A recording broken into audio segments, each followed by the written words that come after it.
23,000 మంది కాంట్రాక్ట్ కార్మికులలో సుమారు 21,000 మంది కాంట్రాక్ట్ కార్మికులు ఈ సమ్మెలో ప్రత్యక్షంగా పాల్గొన్నారు. నిన్న పొద్దున వరకు ఏమీ లేదు, కానీ కొన్ని చోట్ల కాంట్రాక్టర్లను బెదిరించి యాజమాన్యాలు ఇప్పటికిప్పుడు ఎక్కడి నుంచి అన్నదండి మాకు సంబంధం లేదనంటే మీరు ఈ ఎలక్ట్రిసిటీ సెక్టార్లలో లేకుండా చేస్తామని చెప్పేసి కాంట్రాక్టర్లను బెదిరించి ఎక్కడి నుంచో బయట పనిచేస్తున్నటువంటి సోదరులను తీసుకొచ్చి ఇక్కడ పెట్టడం జరుగుతుంది. ఇప్పటికీ మేము పడ్డ ఘోష చాలు, మేము అనుభవిస్తున్నటువంటి బాధ చాలు, మేము పడుతున్నటువంటి ఇబ్బందులు చాలు. ఇంకొక కార్మిక కుటుంబాన్ని ఇలా రోడ్డున పడేటువంటి పరిస్థితి రానియొద్దు అని చెప్పేసి కూడా ఈరోజు కాంట్రాక్టర్లకు తెలియజేస్తున్నాం. ఇక్కడ ఉన్న అదే రకంగా ఇలా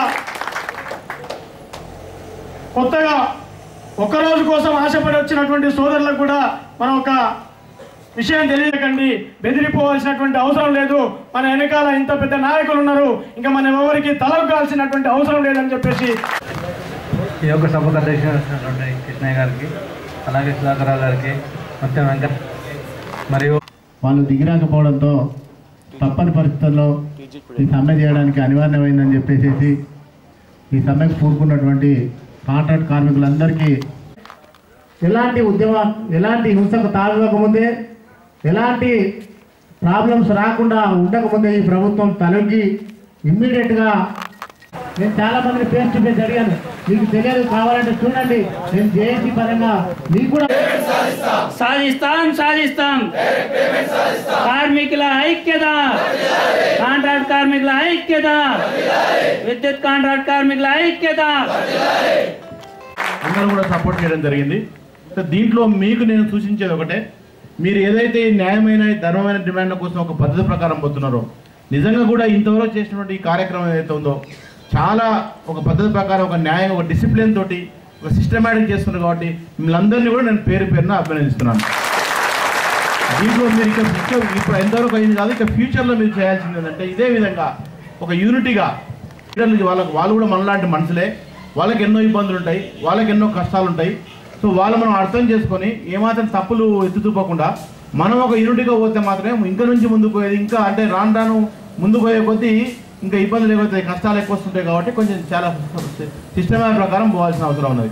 యూనిటీ విషయంలో కూడా చాలా అందరూ ఒకటే మాటపై ఉంటే మాత్రమే ఏదైనా సాధించవచ్చు. ఇక్కడ అబ్సల్యూట్ లేదు అట్లా దొంగ సాధన చేస్తుంటే మన డిమాండ్ సాల్వ్ అయిన తెల్లారి వాళ్ళు ఒట్టిగానే వెళ్ళిపోతారు. కాబట్టి కొత్తగా వచ్చే తమ్ముళ్ళకు కూడా ఇక్కడ ఎవరైనా ఒకరిద్దరు ఉంటే కూడా గుర్తు పెట్టుకోండి, మీరు పెట్టే పైసలు కానీ మీరు చేసే శ్రమ వృధా అవుతుంది. ఏజెన్సీ వాళ్ళకి డబ్బులు ఇచ్చి అది ఇచ్చి రావాలి అని ఏదో ఆలోచిస్తున్నట్టు అక్కడక్కడ కంప్లైంట్ వచ్చినాయి. అట్లా వచ్చిన వాళ్ళందరూ కూడా వెళ్ళిపోవాలని చెప్పి మర్యాద చెప్తున్నాం. ఈ తమ్ముళ్ళు ఏమనుకున్నా మేము మాత్రం ఊరుకోం. ఎందుకంటే వాళ్ళు 20 ఏళ్ల నుంచి పోరాటం చేస్తున్నారు. 20 ఏళ్ల నుంచి చేసేటోళ్లకు పొట్ట మీద కొట్టేటటువంటి ఏ చర్య కూడా సహించేది లేదని చెప్పి ఈ సందర్భంగా నేను వాళ్ళందరినీ హెచ్చరిస్తున్నా. ఇక రెండో విషయానికి వస్తే మీ డిమాండ్లు చాలా చిన్న డిమాండ్లు, మీరు అసలు కాదని చెప్పి హెచ్చరిస్తున్నా. ఫస్ట్ కేసీఆర్ రెగ్యులరైజ్ చేయి, ఎందుకంటే మనకు ఎన్నికల వాగ్దానం కేసీఆర్ గారు చెప్పారు. మేము అధికారంలోకి రాగానే కాంట్రాక్ట్ అవుట్సోర్సింగ్ ఉద్యోగులందరినీ పర్మనెంట్ చేస్తున్నారు. మిమ్మల్ని నమ్మాం, ఇప్పుడు కూడా నమ్ముతున్నాం. కింద కొంతమంది ఆఫీసర్లు లేనిపోయి చాడీలు చెప్తారు నీకు, వాళ్ళ మాట వింటే వాళ్ళు నిన్ను తప్పుతో పట్టిస్తారు. పోయిన సీఎంలందరినీ కిరణ్ రెడ్డి కూడా ఆయన గెలవకపోవడానికి ఎవరు కారకుడు తెలుసా? రేమండ్ పీటర్ కారకుడు. ఎందుకంటే అన్ని తప్పులు చేపించేది ఐఏఎస్ ఆఫీసర్లే. మిమ్మల్ని కూడా పర్మనెంట్ చేయించకపోవడానికి కారణము మన చైర్మన్లు, మన డైరెక్టర్లు, ఆడున్న ఐఏఎస్ ఆఫీసర్ల కారకులు తప్ప కేసీఆర్ కూడా కాడని చెప్పి నేను మీకు ఈ సందర్భంగా కేసీఆర్ గారు ప్రతి మీటింగ్లో నేను పర్మనెంట్ చేస్తా అని ప్రతి మీటింగ్లో చెప్పిండు. ఫస్ట్ ఫైలే అది అన్నాడు మళ్ళా సంతకం. మరి ఫస్ట్ వాయ్, సెకండ్ వాయ్, 3 నెలలు వాయ్, 100 రోజులు వాయ్, మరి మమ్మల్ని పర్మనెంట్ చేయకపోతే ఎట్లా కేసీఆర్ గారు?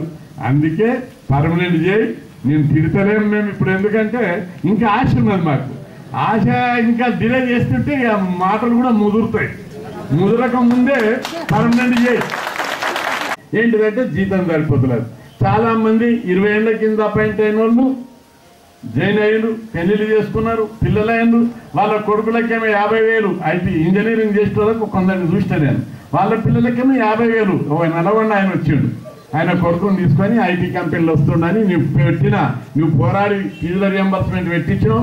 నా కొడుకు చదువుకున్నాడు, ఈరోజు ఐటీ కంపెనీలో మొదలు 30,000 ఇప్పుడు 50,000 దాకా జీతం పెరిగింది. కానీ నాకు మాత్రం అన్నా అదే 7,000 అని చెప్పి బాధపడ్డా. అంత ఇక కొంతమంది 4 ఏళ్ళ 5 ఏళ్ళకే వాళ్ళు చూశారు. కానీ ఇంత ఐకమత్యం ఉన్నటువంటి ఉద్యమాన్ని నేను చూడలేదు. ఎన్జిఓల సైడ్ వ్యవస్థ కూడా ఇట్లా బయటికి రాలేదు. వాళ్ళు ఇంట్లోనే తలుపులు పెట్టుకొని టీవీలు చూసుకుంటూ కూర్చున్నారు. కానీ ఎప్పుడు ఉద్యోగం పోదామా అని ఉన్నారు. కాంట్రాక్ట్ బేసిస్ మీద ఉన్నటువంటి వాళ్ళు అందరూ కూడా న్యాయమైనటువంటి వాళ్ళ డిమాండ్స్ తోటి గవర్నమెంట్ ముందర పెట్టడం జరిగింది. ముందే వాళ్ళందరూ కూడా మేము సమ్మెకు దిగుతున్నాము, మా న్యాయమైన డిమాండ్స్ ఏంటంటే ఒకటి డైరెక్ట్ పేమెంట్ మాకు ఇవ్వాలి అని చెప్పేసి వాళ్ళు అడిగారు. అంతకు మించినటువంటిది వాళ్ళు అడిగింది ఏమీ లేదు. గౌరవనీయులైనటువంటి ముఖ్యమంత్రి గారికి మేము చెప్పేది ఒకటే, ఎందుకంటే తను ఎప్పుడు కూడా మాట్లాడినప్పుడు మానవత్వం గురించి మాట్లాడుతూ ఉంటారు. కాబట్టి వీళ్ళందరూ కూడా కాంట్రాక్టర్స్ అన్నా కూడా అవుట్సోర్స్ వాళ్ళన్నా కూడా మొదటగా మనం గుర్తుంచుకోవాల్సింది హ్యూమన్ బీయింగ్స్. వీళ్ళంతా కూడా మనుషులు, మానవులు. వాళ్ళ కుటుంబ సంబంధమైనటువంటి అన్ని రకాల విషయాల లోపల కూడా ఆర్థిక సంబంధాలు కంపల్సరీ దాంతో కూడుకున్నటువంటివి. కాబట్టి వాళ్ళు ఎవరైతే కాంట్రాక్ట్ కింద పనిచేస్తున్నారో వాళ్ళందరినీ కూడా పర్మనెంట్ చేయాలి. వాళ్ళ న్యాయమైనటువంటి డిమాండ్స్ని కూడా పూర్తి చేయాలి. ముఖ్యంగా గవర్నమెంట్ ఎవరైనా కూడా బేసిక్ నీడ్స్ ఫుల్ఫిల్ చేయాలన్నటువంటి అవసరం చాలా ఉంది. కూడు, నీడ, గుడ్డ. రెండో స్టేజ్కి వచ్చేసరికి సెక్యూరిటీ ఉంటుంది. వాళ్ళకి ఎప్పుడైతే జాబ్ పర్మనెంట్ కాదో అప్పుడు సెక్యూరిటీ కూడా వాళ్ళకి లేకుండా పోతుంది. మానసికమైనటువంటి బాధలు అన్నీ కూడా కుటుంబం విచ్ఛిన్నం కావడం అవన్నీ జరుగుతాయి. కాబట్టి దయచేసి మేము కేసీఆర్ గవర్నమెంట్ గారికి ఒకటే రిక్వెస్ట్ చేస్తున్నామంటే మానవతా దృక్పథంతో వాళ్ళు ఇంకా ముందు రేపటి నుంచి కూడా కూర్చోకుండా ఈ రోజే కాస్త ఒక అడుగు మనకు ముందుకేస్తే పోయింది ఏమి లేదు. మన ప్రజలు మనకందరూ ఓట్లు వేసిన వాళ్ళే ఉన్నారు. వాళ్ళందరికీ మనం ఆలోచించి మీరే వాళ్ళందరినీ పిలిచి వాళ్ళందరికీ బంగారు తెలంగాణలో భాగం చేయాలని కోరుకుంటున్నాం. వాళ్ళంతా కూడా మీరు ఇచ్చారంటే వజ్రాల తెలంగాణ చేస్తారని అందరం కలిసి మీకు హామీ ఇస్తున్నాం.